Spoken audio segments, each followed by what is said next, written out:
October 9th, 2025. Someone posts a compilation video of Valero on Twitter, and the tweet said, in Spanish, that this red-haired kid from the academy is going to win 10 Ballon d'Ors without exaggeration. Which is funny because that's literally the definition of exaggeration. But anyway, the video explodes. It jumps from Twitter to TikTok, TikTok to Instagram, Instagram back to Twitter. Each platform adding its own flavor of hype. Real Madrid found their new Neymar, the left-footed Ronaldo we've been waiting for. Now, why did this specific video blow up when there are thousands of youth players doing similar things every weekend?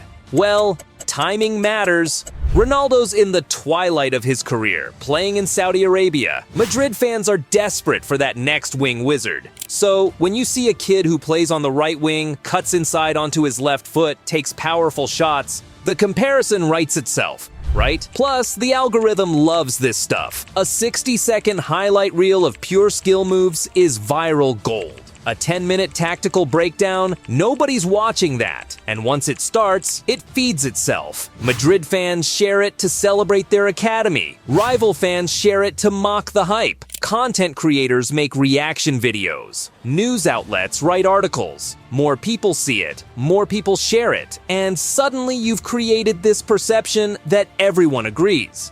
This kid is the next big thing. But let's actually talk about who Gabri Valero is. Gabri Valero was born in August 2007 in Menorca, Spain. Like most Spanish kids, he started playing football in Pozuelo when he was 6. Then he moved through a couple of other youth clubs before Real Madrid's famous academy, La Fábrica, brought him in during 2021. And once he got there, he moved up through the ranks pretty quickly. Cadete B, Cadete A, then through the juvenile levels. But here's where we need to slow down. Last season, playing for Juvenile A, he appeared in 26 matches, started 12 of them. Think about that. He was on the bench more than he was starting. And the Youth League, which is basically the Champions League for academy teams and where Real Madrid's serious prospects usually shine, he hasn't played in it yet. Now, his playing style is genuinely interesting. He's what you'd call an inverted winger. Plays on the right, but he's left-footed, so he's always cutting inside.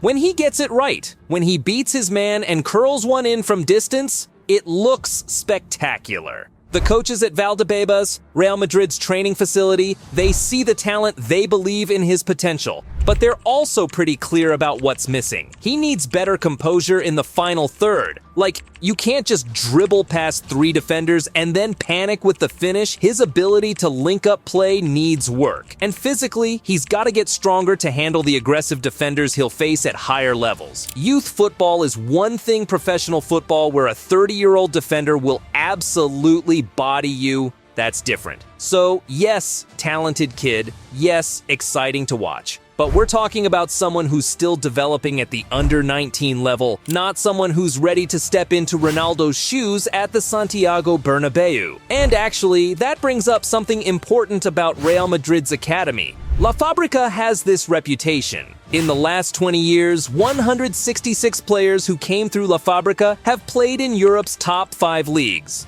That's more than Barcelona's famous La Masia, more than PSG. Sounds impressive, but how many of those players are succeeding at Real Madrid itself? Right now, in the current first team, there are 4 academy graduates. Compare that to the 2003-04 season when there were 10 academy players in the squad. And the success stories exist, but they're mostly wearing other teams' jerseys. Why? Because Real Madrid changed their strategy. Instead of waiting for academy kids to develop, they started buying proven young talent from other clubs. Vinicius Jr., bought from Flamengo for 45 million euros when he was 18. Rodrigo, 45 million from Santos. Eduardo Camavinga, 30 million from Rennes, where he'd already established himself. And from a business perspective, it makes sense. A big name signing brings jersey sales, social media engagement, new fans. An academy kid, even a talented one, doesn't bring that immediate commercial value.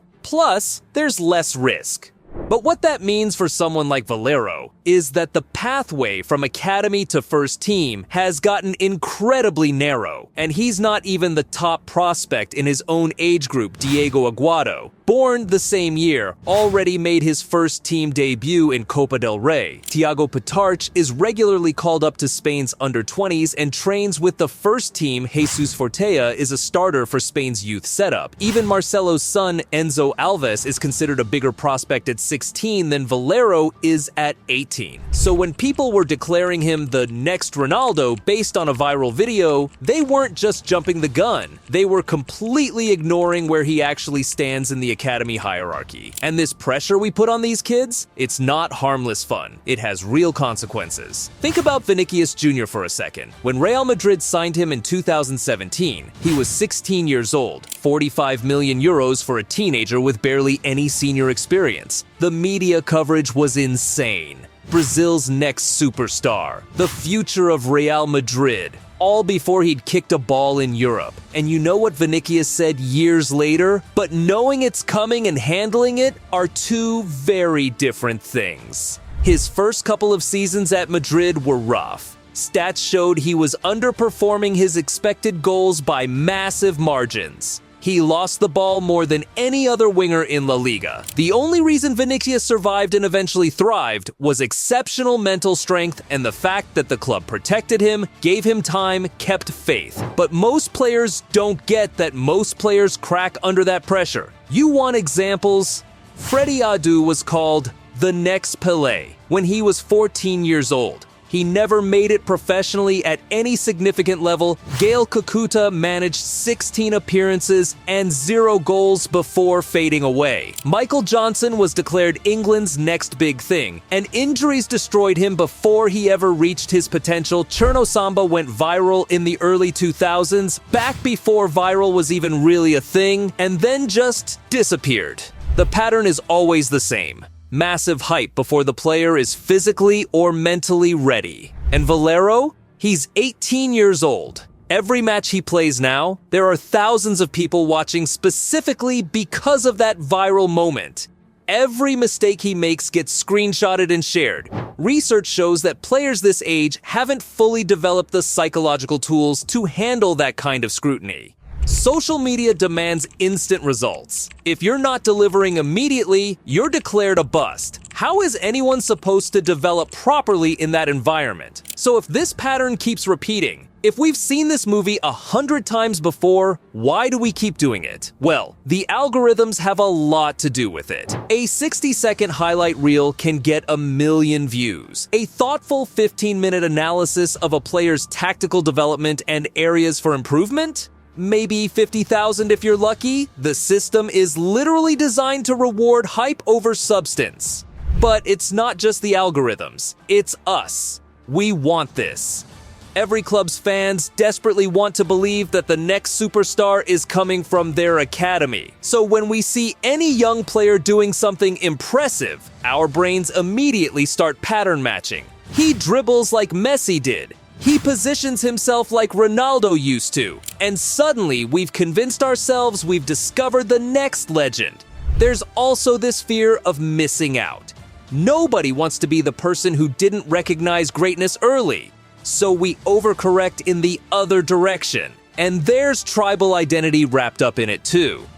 Our academy is better than yours. We found him first. All that. Meanwhile, all the things that actually matter for player development get ignored. Physical maturity takes time. Tactical intelligence needs years of proper coaching. Mental health support, life skills education, injury prevention, and management. None of that is exciting to talk about. Patience isn't engaging content. You know what La Fabrica's approach actually is? They tell players on their first day, when you pass through this gate, you are no longer son of your parents. You are Real Madrid player. And even with all that infrastructure, all that expertise, the historical data shows that in the 2010s, La Fabrica gave first-team debuts to 41 players. Most of them didn't become regulars. For Valero specifically, even if everything goes perfectly, he's looking at needing youth league experience first, then success at Castilla, and only then maybe a shot at first-team minutes. That's a minimum 3 to 5 year timeline. And statistically, most players don't make it through all those steps. But that reality doesn't go viral. A 60-second clip of him skinning a defender?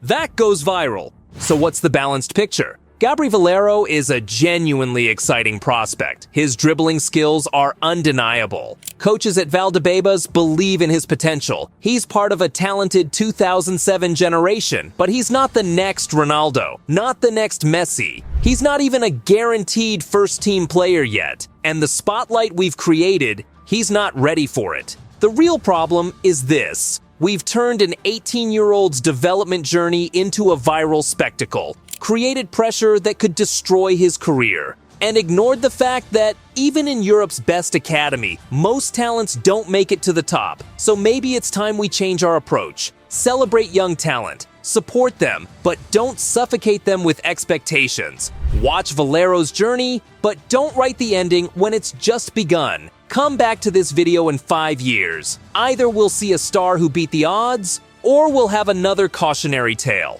Whichever it is, we should learn from it. Learn to separate talent from hype. And remember that behind every viral clip is a real human trying to achieve their dreams. If you found this analysis useful, subscribe to the channel. Tell me in the comments which young player actually deserves the hype and why. Next video, we'll see.